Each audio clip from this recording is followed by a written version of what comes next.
Well, welcome back to our series, SmartBook. We're looking at how the Bible helps us to upgrade our lives. So as I was thinking about this morning, I'm driving to church with my almost 9-year-old daughter, and she needed a memory card for her camera. Well, she's used to an SD card. I handed her a micro SD card. What? How can it be so small? And it was amazing to just have this conversation that you feel like, when I was your age, but it's true, right? I was trying to describe for her that like sandwich-sized floppy disk that had just a fraction of what is on these little cards today. How a room full of mainframes had less power than your phone. So whatever you think about the technology, you got to admit, it is a pretty amazing time to be alive and to see how they can do those things. They keep getting smaller and faster and more powerful. But here's kind of what happens.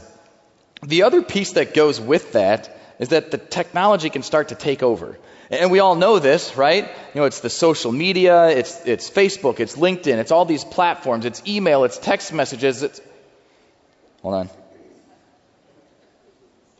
on. No, I'm listening. I'm just...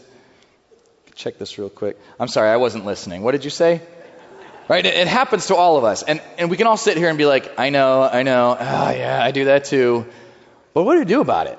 Because a lot of times that makes us turn inward. We become more self-focused. So how do we get outside of ourselves? How do we think more about others?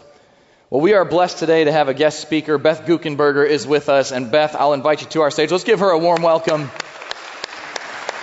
Beth has partnered with us at Horizon to help us figure out how we serve children and families all over the world, going from inside out. So, Beth, thank you for being here. Thank you. Good morning, you all. It's my joy to be here. It's an opportunity I get several times a year, so I don't feel like a guest anymore. I think instead of your most frequent guest, I'm your most absent family member. But I am grateful to be in this series, this SmartBook series, where we'll be talking about how this book specifically and the study and understanding of it develops inside of us a serving heart. This is a great week for me to be in this message. When anybody is up here, whether it's Chad or Drew, whoever's up here sharing, and we're delivering a message, we're actually talking to ourselves too. And as I was preparing about serving, this is a great week for me to be thinking about it. I have a daughter getting married in a couple days. She'll be getting married. In fact, I woke up today and I said to my husband, 5 days until wedding day. And he said, oh no, I have renamed it. It's 5 days until move out day. So I don't know if any of you have ever had a child get married and move out. We have different perspectives.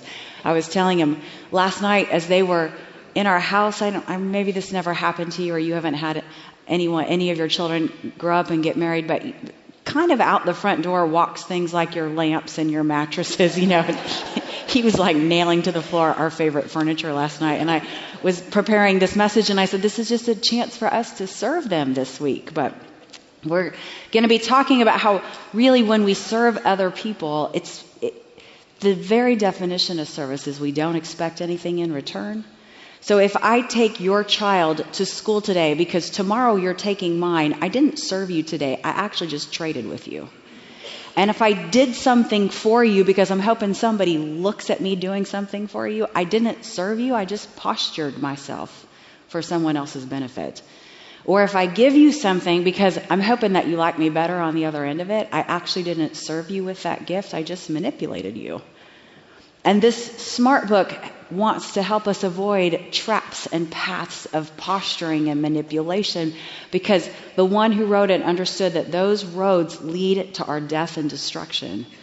But there are all these beautiful benefits that come from a life of service where we give without expecting anything in return. It's this service is like just since the beginning of time, there's been brokenness. There's been loss, there's been pain. And when we serve, it's our way of addressing that loss and brokenness and pain and inserting what is God's presence in the midst of it. God told us from the very beginning, that's how people will know that we're different, by the way that we express ourselves in love and service. It's otherworldly. It doesn't make sense. Left to myself, I'm selfish. I'm self-centered. So when I serve someone else, I'm announcing there's something else going on inside of me. John 13:35 says, "By this all will know that you're my disciples, if you have love for one another." In 2014, I traveled with Chad and Beth and some other leaders here to Turkey as we studied that first century church spread. And this seems really basic, and I've been studying the SmartBook for a long time, but I had this really revolutionary aha for me, and it had to do with service while we were there, so I'll just share it with you kind of vulnerably. I thought in the story that Jesus lived and died on the cross for our sins and resurrected and ascended into heaven and left us with a great commission that we were to take this good news and go all over the earth. And so those 12 disciples took that good news and began to spread it around the world to places where there was no news. But as we went into those places where the first churches were started, we got there and realized they already had news they liked a lot. They already had gods that they worshiped. They already believed that these gods were working on their behalf. That the disciples and God's good news was not competing against godlessness. They were competing against pagan gods. And Jesus knew that would be true. That's why he sent them with this commission and says, and they'll know you're different.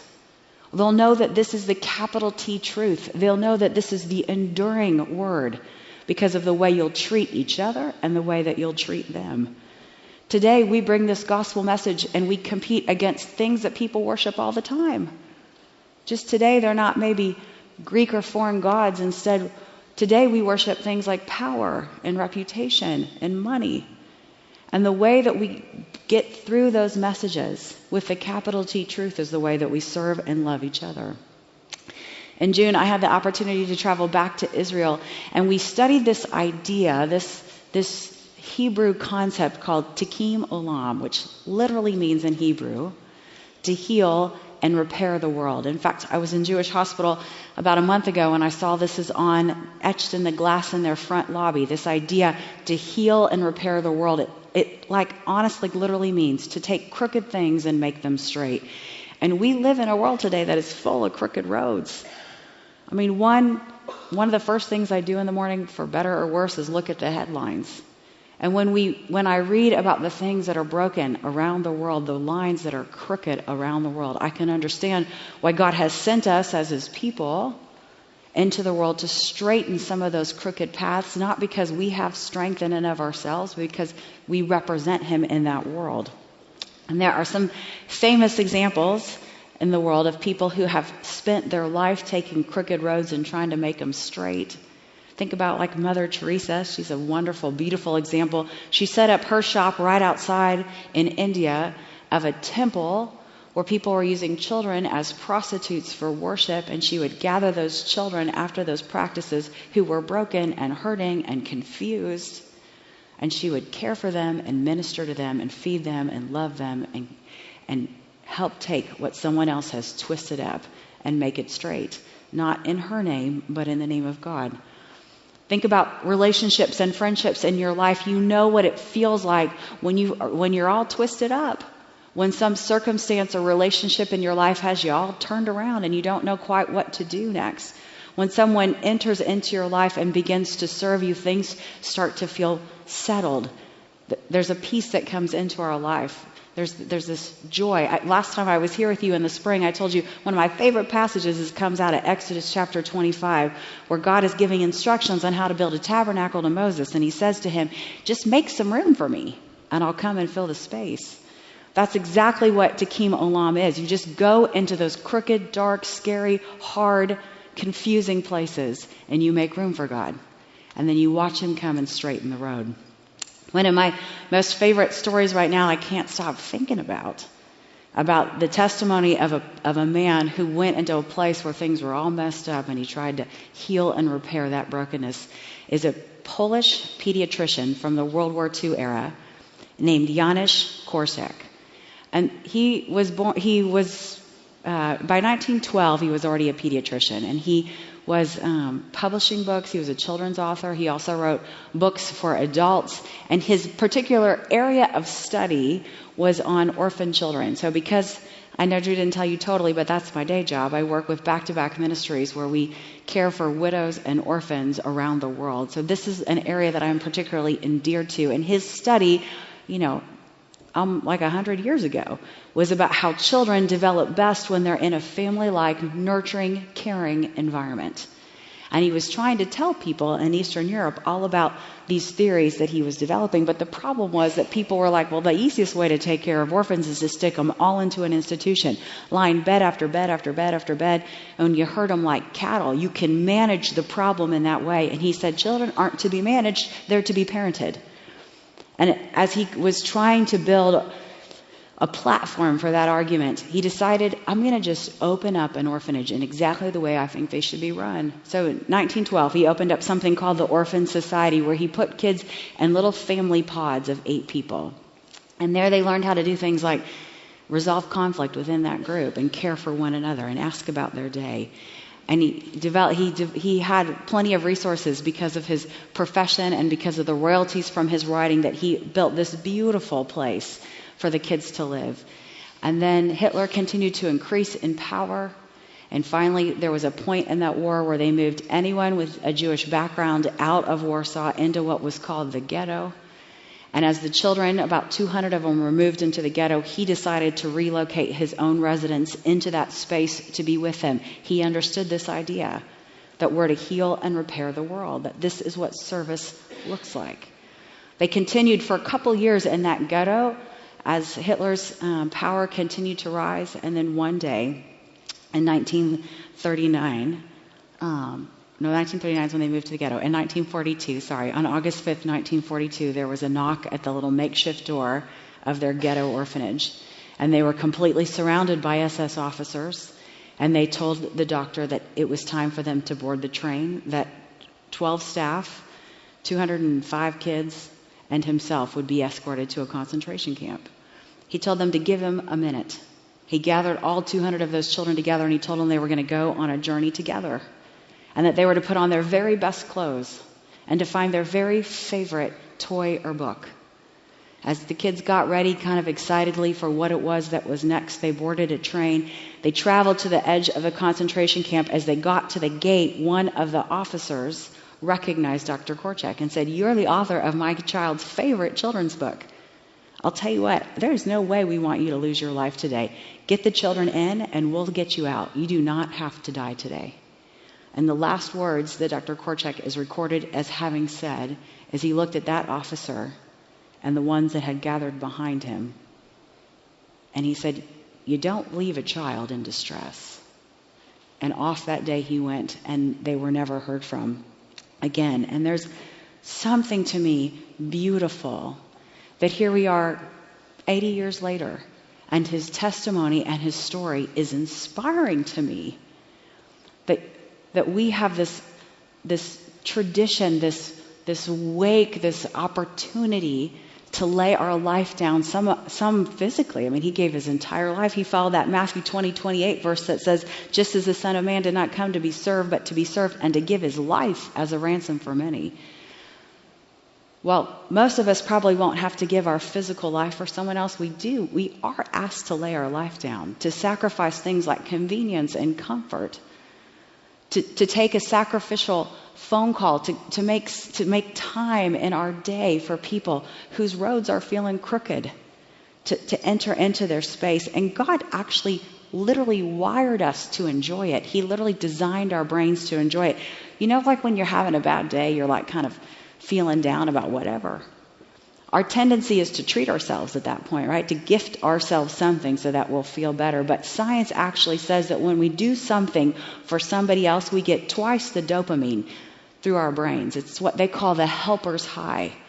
We actually feel better when we serve somebody else. It's how God made us. And that's why he tells us in the SmartBook, hey, do what it is I say, because it's actually the way I made you to be.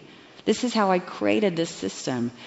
This week I was in Mazatlan, Mexico, at one of the back-to-back sites serving with the Tim Tebow Foundation, and their foundation has a particular heart for kids with special needs. So we spent a few days in a special needs orphanage, and the kids in that particular orphanage have multiple handicaps. It's difficult to take them out of the children's home into the city, and we wanted to do something really fun with them one afternoon. So I got the bright idea to rent these big inflatables. I'm not really sure we even have them in the United States. There's no way they're like OSHA safe, but like they're these big inflatable like slides that have water that go down them, and you basically land on what is essentially concrete, but it's like a kiddie pool. And we got this thing all set up and the electrical cords and all that. And I was helping carry some of the kids that are incapable of movement on their own up this inflatable slide. And that's not an easy task. And then we were kind of awkwardly sliding down what felt like a 5-story, probably more like 2-story slide. And then we were landing, I was underneath them, we were landing on that concrete inside of a pool that with every hour in the afternoon, it got warmer, if you know what I mean. And there is no reason. I looked over at one of my friends halfway through it. I'm like, I have spent 4 hours in what is essentially a pee pool, and this is like the best afternoon I've had all summer. Like, it was hard, it was uncomfortable, I was bruised, I was scratched, I was exhausted, I was probably infected. Like, there's so many reasons why it shouldn't have been that great, but my brain was flooding with dopamine because I was serving somebody else. According to medical journals, it says performing random acts of kindness helps boost our psychological health by activating the release of dopamine, that feel-good neurotransmitter in the brain, often referred to as the helper's high. This is based on the theory that giving produces endorphins in the brain that mimic a morphine high. Self-esteem increase and symptoms of depression decrease from becoming an important part of a solution for a person that is in need. Feel-good hormones like serotonin, oxytocin, endorphins, and dopamine are released when a person sees a direct positive result on behalf of their efforts. Those are like, it's like a part of who we are. It actually feels good, but